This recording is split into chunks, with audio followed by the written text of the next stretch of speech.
Hello guys, welcome back to the channel. तो आज हम एक्सप्लेन करेंगे 2005 में रिलीज हुई मूवी ड्रॉप डेड ब्यूटी को।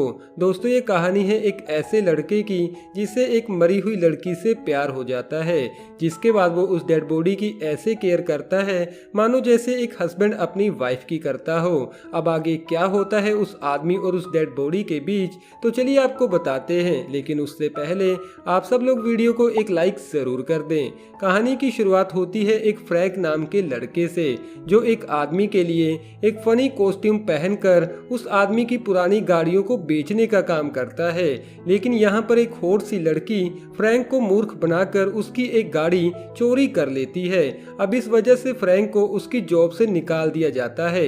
इन सब के बाद फ्रैंक स्मिट्री में अपने दोस्त एडी के पास चला जाता है। दरअसल एडी स्मिट्री में कब्रों के लिए खड्डा खोदने का काम करता है। यहाँ स्मिट्री में फ्रैंक थॉमस हार्कनेस को देखता है।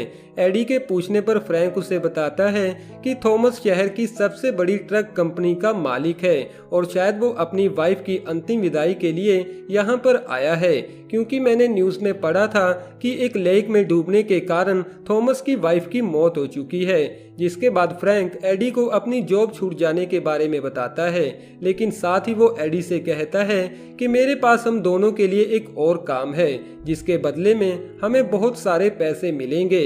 अब इस बात के सिलसिले में फ्रैंक एडी को अपने साथ लेकर शहर के एक काफी बड़े स्मगलर स्पाइडर के पास जा पहुंचता है।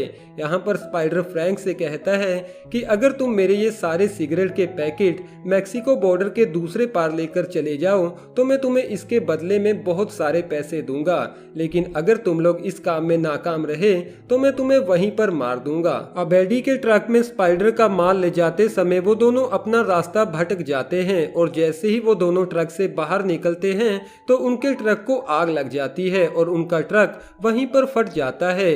जिसके बाद उन दोनों को ये टेंशन होने लगती है कि अगर स्पाइडर को इन सब के बारे में पता चला तो वो तो हमें जिंदा मार डालेगा। दूसरी तरफ स्पाइडर का सर्वेंट टिनी स्पाइडर से कहता है कि अब तक तो उनका ट्रक ब्लास्ट हो चुका होगा, तो क्या हमें वहां पर जाकर देखना चाहिए। लेकिन स्पाइडर उसे कहता है कि जब तक उनकी डेड बॉडी की कोई खबर नहीं मिलती हमें तब तक के लिए इंतजार करना होगा। उधर स्पाइडर से डरते हुए फ्रैंक एडी को लेकर शहर से दूर एक विलेज में अपनी ग्रैंडमा के घर पर चला जाता है। यहाँ पर फ्रैंक न्यूज़पेपर में थॉमस की वाइफ क्रिस्टल की फोटो देखता है, जिसने अपने गले में एक काफी महंगा नेकलेस पहना हुआ था। फ्रैंक एडी से कहता है कि शायद ये नेकलेस अभी भी क्रिस्टल की कब्र में ही होगा। अगर हम उसे निकाल लें तो हम काफी अमीर हो जाएंगे और हम स्पाइडर को भी उसका पैसा वापस लौटा देंगे। अब रात को एडी और फ्रैंक जाकर क्रिस्टल की कब्र को खोदने लगते हैं। फ्रैंक जैसे ही क्रिस्टल की बॉडी को बाहर निकालता है तो वो देखता है कि वहां पर कोई भी नेकलेस नहीं था। तभी एडी की नजर स्मिट्री के नाइट वॉचमैन की तरफ पड़ती है। उस वॉचमैन से बचने के लिए फ्रैंक क्रिस्टल की डेड बॉडी को लेकर एक कोने में कहीं छिप जाता है। वॉचमैन के पूछने पर एडी उसे कहता है कि आज मेरे पास काम कुछ ज्यादा है, इसीलिए मैं रात को काम कर रहा हूँ। अब उस वॉचमैन के सामने वो दोनों उस बॉडी को वापस उस कब्र में नहीं रख सकते थे, तो वो उसे लेकर वापस घर आ जाते हैं और अपनी ग्रैंडमा से छिपते हुए उस बॉडी को लेकर अपने कमरे में चले जाते हैं। रात को उस डेड बॉडी के पास सोते समय एडी उस बॉडी की तरफ काफी अट्रैक्ट होने लगता है। अगली सुबह फ्रैंक थॉमस की सेक्रेटरी को फोन करता है कि मैंने तुम्हारे बॉस की वाइफ को किडनैप कर लिया है और हाँ, मैं जानता हूँ कि उसकी वाइफ क्रिस्टल मर चुकी है, लेकिन उसकी डेड बॉडी मेरे पास है। उधर घर पर एडी क्रिस्टल की डेड बॉडी के करीब आने की कोशिश करता है और साथ ही वो उस डेड बॉडी के कपड़े भी वॉश करता है। दूसरी तरफ थॉमस को जैसे ही इस बारे में पता चलता है तो वो इस बारे में स्पाइडर से बात करता है।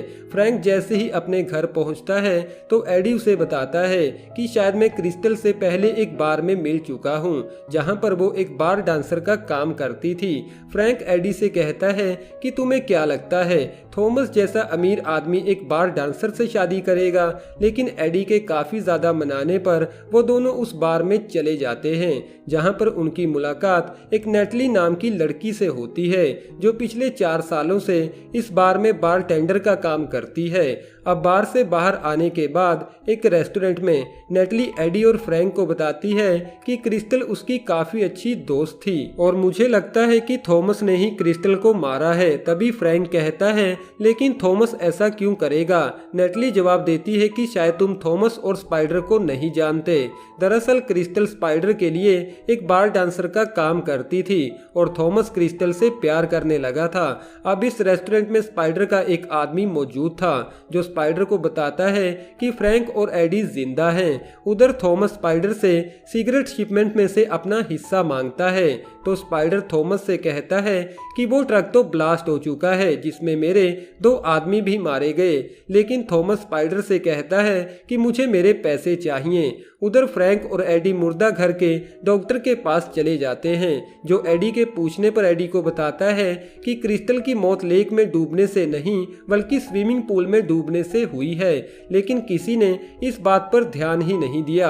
अब घर आने के बाद फ्रैंक थॉमस को क्रिस्टल की डेड बॉडी की एक फोटो भेजता है जिसे देखने के बाद थॉमस फ्रैंक से कहता है कि तुम्हें तुम्हारे पैसे मिल जाएंगे।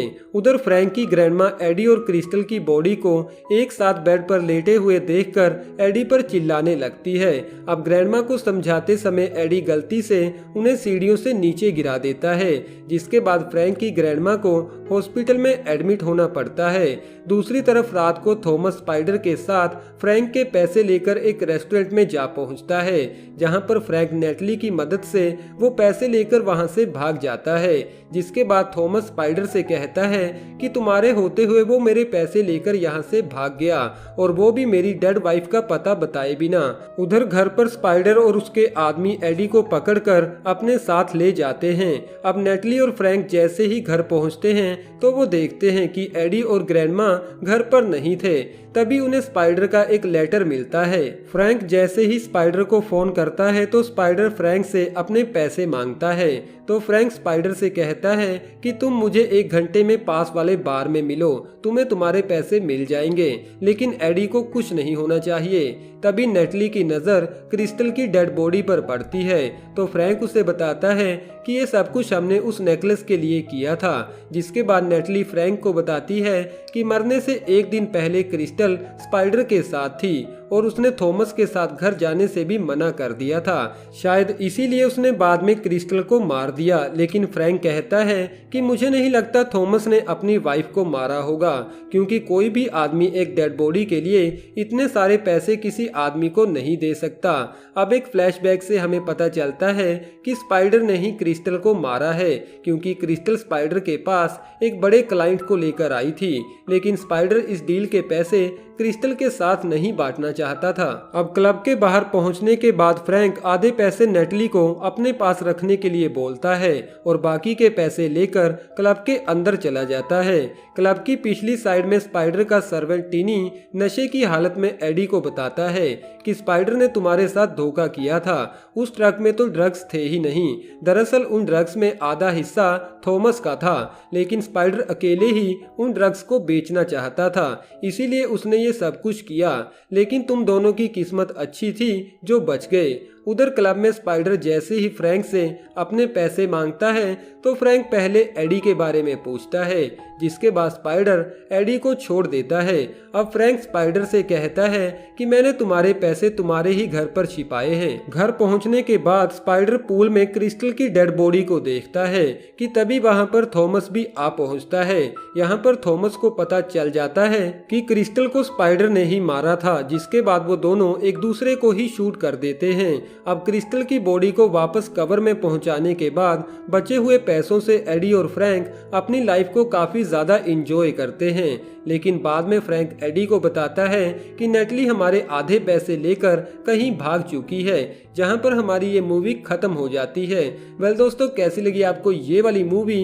कमेंट बॉक्स द्वारा हमें अपना कीमती सुझाव जरूर दीजिएगा और अभी तक वीडियो को लाइक न किया हो तो यार वीडियो को एक लाइक जरूर कर दें। और हाँ दोस्तों, आने वाली मूवीज के अपडेट्स के लिए आप हमारे चैनल को भी जरूर से सब्सक्राइब कर लें, लेकिन साथ में बेल आइकन को दबाना ना भूलिएगा जिससे कि आपको रेगुलर अपडेट्स मिलते रहेंगे। Thank you.